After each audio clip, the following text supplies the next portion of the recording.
clock is on. What's going on, everybody? This is the Wisdom Matrix. In this video, I've been waiting to do for a very long time now. And it's going to be called something like how radicalization works. And basically what we're going to be talking about is how radicalization happens and some of the results of what radicalization does. So how does radicalization work? Well, radicalization works by it basically works by, let's say somebody says something or you think something that may be radical. Just because you say or you hear something or you think something that's radical, it doesn't mean that you're going to be automatically radical. But what's going to happen is if you do believe it, you're going to and if you make an identity out of it. Basically, this means that if you ascribe something to it, like your idea of truth or rightness or wrongness to it, then you're going to be committed to that belief, and that's what's going to cause radicalization to some extent. I mean, there's more involved. There's 5 levels of attachment. The first level is non-attachment, where you're not attached to any particular result. The second level is where you're attached to a result, or you're not attached to a result, but you are attached to the game. You're attached to. Let's talk about like if it was a game or something, right? Like a sports team or something. You get attached to the sports team, but you don't. But if they lose, it doesn't really matter to you because you weren't that deeply attached to the sports team. The third level of attachment is where you are identified with the sports team a little bit more, but you can accept the loss, even though your identity is a little bit more tied up with it than you would normally be. And the fourth level is where it starts to get to that radicalization point, because you start to become really identified. When they lose, you'll get frustrated and you'll get angry and you'll call the other team enemies or whatever. You'll call the other side the enemies. This works for politics, and pretty much anything else, pretty much. I mean, people get attached to, like, video games. Like, no, this video game is better. And so, I mean, there's literally, like, all kinds of radicalizations that you can get stuck in. And the fifth level is where you can literally find yourself identified to such an extent to where, like, everything has to be, like, you have to be, all your friends have to be on this one particular side of things. And if they're not, you're going to disown them, you're going to kick them out of your house or fight them or whatever, because you don't see them as human at this point. This is what radicalization does. It dehumanizes the other person. You see the other person as like evil or an enemy or an asshole. You're basically dehumanizing them. So, what does radicalization look like? Well, it takes many forms, and I'm going to show you a form here, because it's such an extreme example of Speech off. what happens. Speech on. So, Closing music folder. YouTube. Double tap to open. YouTube video player. this is a video. This was recorded about 10 years ago. This is between two people. You may have heard of one of them, Bill O'Reilly, and this is very much almost like radicalization, because there's a lot of black and white. So basically, what ends up happening is that you get emotional about something, and you end up going into what is called all or nothing thinking. A good saying that basically represents this idea is you're either with us or you're against us. That's a really good example of all or nothing thinking. That's what a lot of radicalization does. That's what a lot of politics does. You're either on our side or their side. Which side do you want to be on? Don't choose the wrong side now. That type of thing. That's like what radicalization does. Even though there is third party and all these other parties. So, anyways, let's see if you can hear this video. Personal story segment tonight. The financial chaos in this country is largely the fault of citizens who cannot pay their obligations, banks who lend money to unqualified people, and the federal government which failed to provide. So there right there is there's a little bit of black and white thinking there. He says that it's all about these banks and the citizens that are unqualified, which may or may not be true, but there's more nuance there usually. I mean, the problem is that it's hard to say whether somebody knew or didn't know. That thing is hard. That type of thing is hard to prove, which is why it's hard to. I might go into that in another video because that's one of the problems that we have. There's a good example of how guilty verdicts really are not guilty verdicts, but guilty verdicts in the society's mind have actually made things worse. When in fact the people who were charged guilty by society or by the media or whatever ended up turning out to be innocent. There was a case about this about 13 years ago that turned out to be, there was a lacrosse team or something somewhere that ended up being innocent, but the media, and the society of that time judged them guilty. So this happens a lot with politics and all kinds of other things. But let's continue. Oversight. Both political parties are to blame, as I've stated. Now, the factor is called on SEC Chairman Christopher.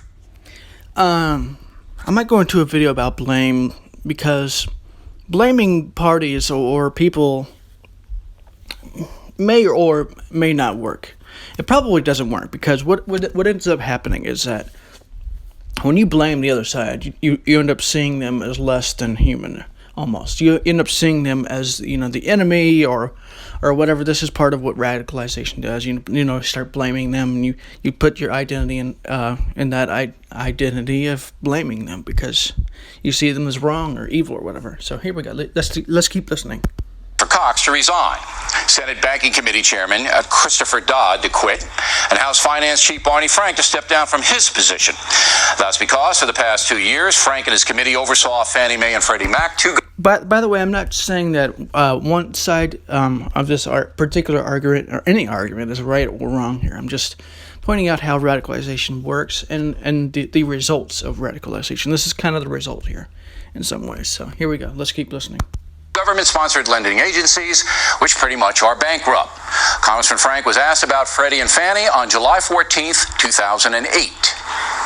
I think this is a case where Fannie and Freddie are fundamentally sound, but they are not in danger of going under. They're not the best investments these days from the long-term standpoint. Going back, I think they're in good shape going forward. They're in the housing market. I do think their prospects going forward are very solid, and in fact, we're going to do some things that are going to improve them. Well, obviously, that statement turned out not to be true. Joining us now from... Well, he may not have known that, but yeah, it did turn out to be true. That's another thing too. Is when you say obviously, it doesn't mean it's obvious at the time. It may seem obvious later, but obviousness isn't something that's true at the time. Usually, there's not enough foresight to see what's happening. There's not enough understanding of the situation, which is why it's extremely important to be very wary of what your political ideas are, because some political ideas have complications that if they end up getting passed or whatever, might end up making things more complicated or worse or whatever. This is why I'm very reticent to say what my political ideas are, to some extent. I mean, I will to some extent, but I won't say that they're like the necessary thing. You have to do this. It's just like really, really good ideas that I think should be done to some extent, but I'm not going to go black. I'm not going to say go with the all or nothing thinking by saying you have to do this because of this, or this reason.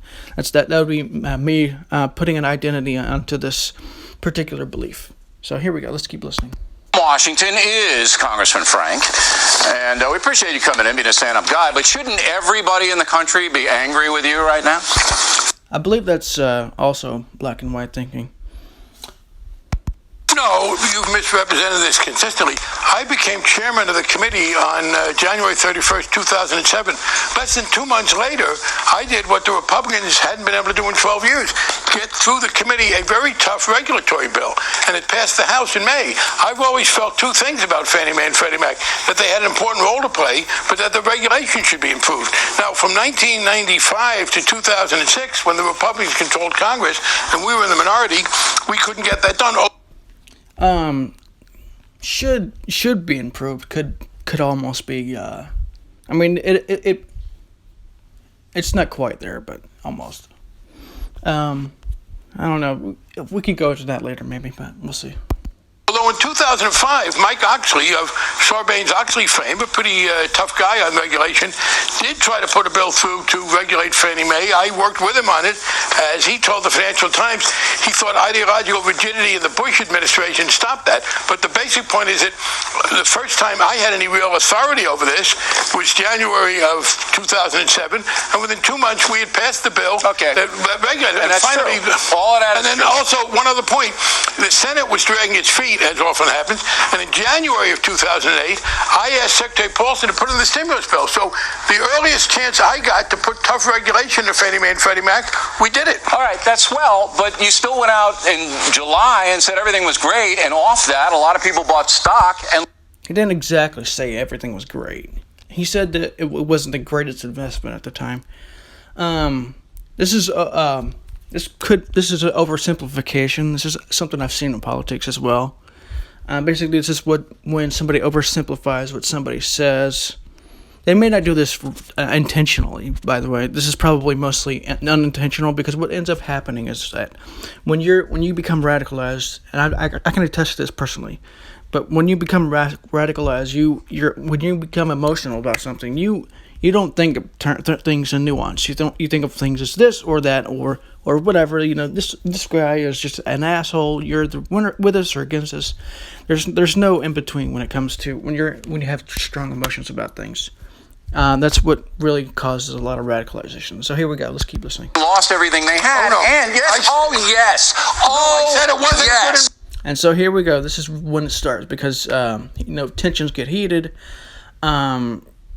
Especially with black and white thinking, because black and white thinking is what really keeps this type of identity in place.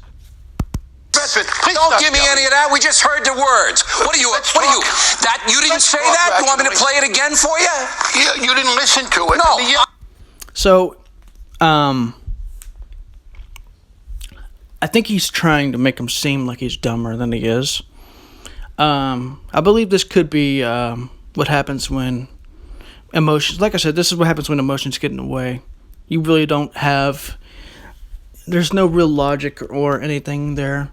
I mean, I'm not saying that logic is important every time, every day, every situation, but in cases like this is exactly when logic or the wisdom glasses would be important, because your emotions could control your emotions control your very actions at this point. But let's keep listening. I listened to every word you said. Twitter, now, Tim Pool tweeted. Script right I here. said it wasn't a good investment. Yeah, and you said. So, Notification. Twitter, now, dismiss. Play. sorry Button. about that. I did not mean for that to happen. Next video. Button. rewind. Track position. 2 minutes, 52 minutes, 41 seconds. Say it again for you? You didn't listen to it. No, I listened to every word you said, and I have the transcript right and here. I said it wasn't a good investment. Yeah, and you said going forward, we're going to be swell. Look, No, I from didn't say August swell. 07th to August Excuse me, 08th. No. So he's basically what he's doing. Basically, what he's doing is he's trying to get his point across. Well, he's trying to get his point across. So nothing is basically being done. That's another thing that happens with radicalizations, with debates and things like that. Sometimes you'll see this type of shouting match. Admittedly, that this is probably Track position. 2 minutes, 57 seconds of 6 minutes, 30. Entrance. a very this may be kind of unusual, but still, this is an extreme Video player. Heading. Video player. Heading. Collapse video. Don't look. Stop the BS here. So, yeah, this is emotionally involved, charged radicalization. Like, stop the BS here. We don't actually know if he was actually bullshitting when he said any of this. He's just assuming this. This is another thing that kind of happens when your emotions get in the way. So let's keep listening. Stop the crap. From August 07 to August 08. So he's basically shouting over him. this is what happens when your emotions get charged to an extreme degree. I've seen this happen a couple of places, So let's keep listening because there may be more to learn here. He doesn't. I don't know if he does it ad hominem, but necessarily. I mean, there was the one before where he was kind of like saying, "You want me to play it for you again?" I don't know if he was intentionally trying to make him sound dumber than he was necessarily, but it did sound like that's what he was trying to do. Maybe this is my personal opinion though, but let's see. Under your tutelage, this industry declined 90%. 90%. Under your tutelage, this industry declined 90%. He makes it sound as if he's literally making sure that this industry is going down or something like that, which is probably not what he's doing. To be fair, he may be trying to do that, but that's probably not what he's doing. This is also black and white thinking. Oh, none of this was your fault. Oh no, people lost millions. So now he's just going out at him by saying, "Oh, none of this was your fault." Like with stark sarcasm. Like, I'm sure that he may have some fault here, but from what I can tell, because this whole thing really didn't really started way before this because of the deregulation of 2000. I mean, there's more that's involved here, but there's a lot of deregulation that happened in 2000 that contributed to this problem to some extent. I mean, there's more that's involved here, but still. Millions of dollars. It wasn't your fault. Come on, you coward. Say the truth. Okay, so now he's just calling him a coward. He's just basically trying to attack him as a person now. That's what happens. I suppose you could. I don't know if you would call this an ad hominem, but basically an ad hominem is when you start attacking the person instead of the the argument that the person is making. I believe this could be an ad hominem, but I'm not sure. Coward. You're a coward. You blame everybody else. You're a coward. And so you blame everybody else. That's also, I believe that's also all or nothing thinking. Not to mention that he's really starting to get heated. This is why you need moderators when you're debating somebody, because if you don't have a moderator, you're gonna have problems like this. I mean, it still happens anyways, but not as often. And you usually have somebody who's cool-headed enough to go, wait a second, let's both take a little breather here. It's almost over, so don't worry. Here's the problem with going on your show. You start ranting, and the only way to respond is almost to look as boorish as you. But here's the facts. I specifically said it. And he's almost right. I mean, this is what happens when you start shouting at somebody, when you start ranting at somebody like this, you almost have no choice but to respond in the same way, because you're invested in your own identity, especially if you're invested in your identity as this person or this thing, and this person is attacking this. Let's keep listening. In the quote you just played, that I didn't think it was a good investment. I wasn't telling anybody to buy stock. I said it wasn't a good investment. Secondly, I wasn't presiding idly over this. I was trying to get the regulations adopted. Look, we got them adopted in May. Bottom line is, you're there 2 years. Bottom line is, stock drops 90%. Yes, in any private industry. And he's basically ascribing this all to him, as if this was all his fault. This was all him, which it may or may not be. It probably isn't, because it started way before. But let's keep listening. You're out. In any private concern, you're out on your butt. But not here in the federal government. So in any private concern, you're out on your butt. That's also all or nothing thinking, because it may not necessarily be true. But it may also be somewhat true. Like it is true sometimes, but not always. It is true a lot of the time, maybe even. But there are cases when this isn't always true. Basically, this goes back to the private versus public debate when it comes to companies and things like this. I could make an argument against this too, because actually, if you privatize certain things, it could lead to problems as well. I might do a video about that, or I might just share it on Twitter or something, because it is kind of an important thing too. Let's keep listening. You can come in and make every excuse in the world, blame everybody. So yeah, make every excuse in the world, blame everybody but yourself. That's black, and that's all or nothing thinking. So As you can see, there's a lot of all or nothing thinking here. Else in the world, and then call Bill, I'm me not going to be boorish. bullied by your ranting. And he tries to. Basically, what he's trying to do is he's saying, I have an excuse here for being, possibly for being the way I'm being, because you're the person to blame here. So he's basically just discounting this other guy's argument because he believes that this other person is completely at fault. He doesn't say completely at fault, but he might as well say it in this particular thing, because he's saying you're to blame for all this, even though he said in the beginning that all of the parties are to blame here. So this is what happens when emotions get in the way here, because even he doesn't completely agree with this. So let's keep going. You can rant all you want. You're not going to shut me up. The problem was that we passed in 1994, in fact, the bill. Now we're back to 1994. Yes, this we is are, because bull. I'm This is sorry, why your Americans memory. don't trust the government. No, this is. So, yeah, well, there's really nothing to say about this, because, we've pretty much gone over this. Why your stupidity gets in the way of rational discussion. Okay, so now that was a personal attack on him. This is what happens when you start shouting at somebody. This is where shouting or blaming people doesn't work, because the other person eventually is going to get mad, and their emotions are going to get in the way of their cool-headed, logical thinking, and they're going to call somebody stupid. I mean, I'm not saying that Bill O'Reilly is being smart here, but I wouldn't call it stupid. I'd call it, this is what happens when your emotions get in the way. He's just getting a little too emotional. The fact is, it was in 1994 that we passed a bill to tell the Fed to stop the subprime lending. We tried to get them to do it. The first time we were in power again in 2007, we passed the bill to regulate Fannie Mae and Freddie Mac. Congressman, So during the 2 years you I was tried to there, put a happy face on this in I'm not July. putting a happy You face tried on to put a anything. So yeah, you tried to put a happy face on this in July.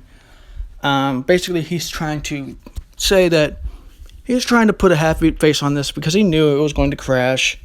He may have known, but he may not have known as well, because he even said that he thought it wasn't a good investment. So it's possible that he knew to some extent that something was wrong, which is why he was trying to get all these regulations passed.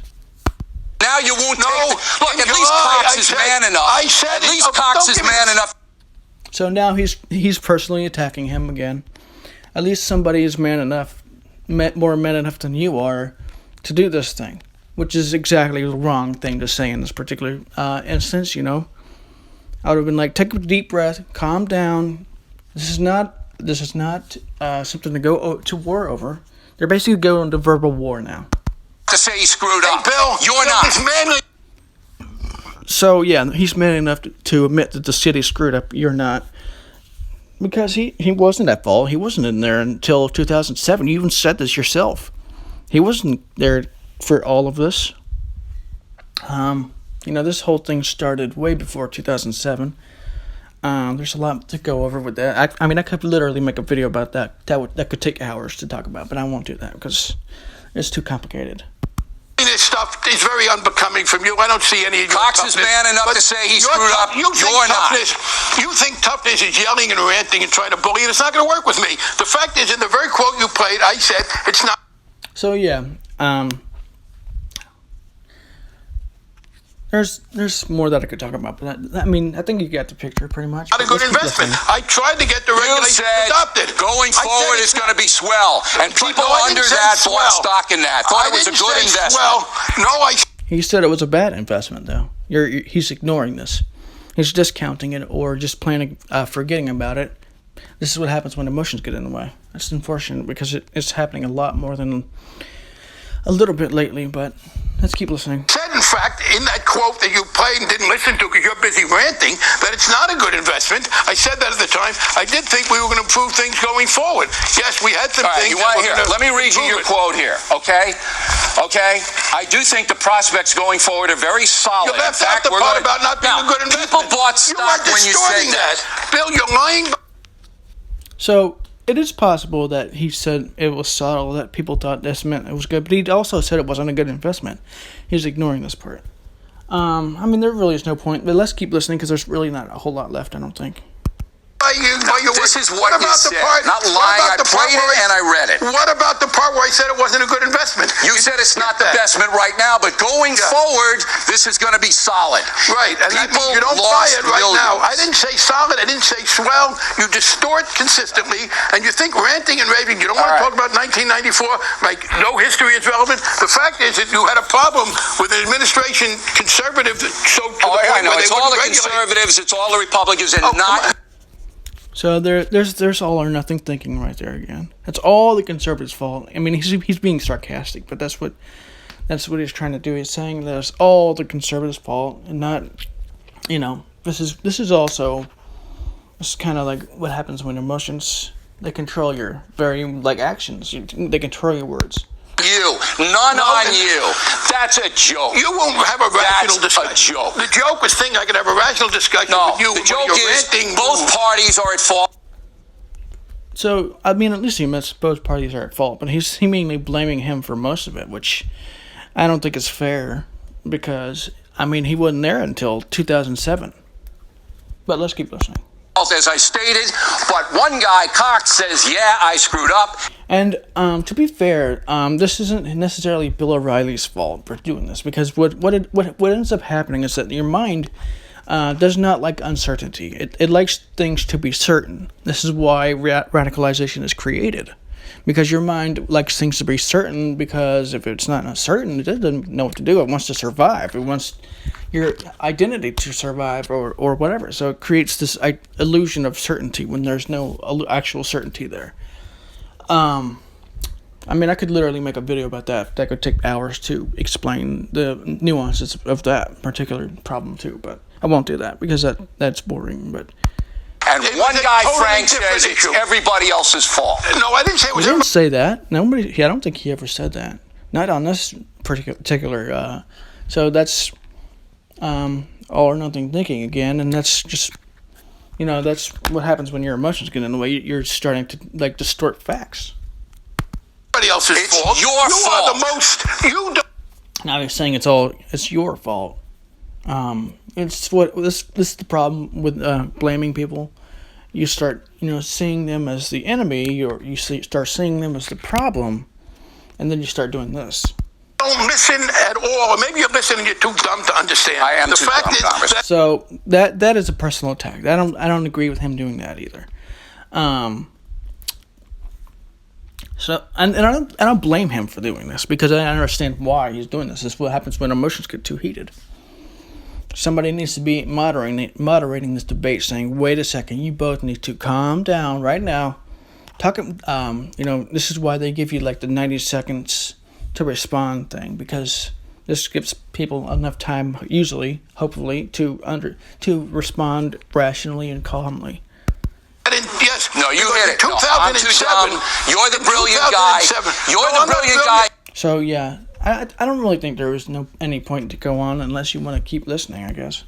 Add to But, button. Share button. Cast let's button. see how much time. Play on TV. More. Play. Next video. Track position. Full screen. Track position. 6 minutes 25 seconds of 6 minutes 35 seconds. Adjust. Next video. It's almost done anyways. Let's keep listening. You presided over the biggest financial collapse in federal history. no. So That was under the I'm the Bush dumb guy. administration. You're the brilliant guy. And the fact Congressman, is that- thanks very much. We got to run. So there really is no point. I think that pretty much Reminders. 2000 explains today. it. App switcher. YouTube. Close YouTube. Clip Boss Jock Jr. Current activate default. Boss Jock Jr. Artist name. The Wisdom Matrix. Dimmed. Mic trigger button. Mic lock. Finisher. 28. 43. Finish. Mic lock button is on. Wow, this video got very long, but it's just giving you some very interesting examples, and a good example of how this works, because when you're, this is an extreme example possibly. This is not the most extreme example, but this is what happens when your emotions control your thoughts and your actions. This is what happens when you put an identity onto something. And that's why it's a good idea to watch a lot of my videos about how to calm down in seconds, or pretty much any other video that I've made on this channel. There's a playlist that I've made called Practical Tips for Everyday Life that has all these different videos. The Wise Observer, or the 15 ways of accessing your soul that I made yesterday. Because if you don't calm yourself down, you're going to be radicalized. I could attest to this personally. This is what happens when emotions get in the way. So, there's a lot more that I could talk about. This is a very nuanced problem that happens. But I'll just leave it there for now. I just wanted to give you some examples of how this works.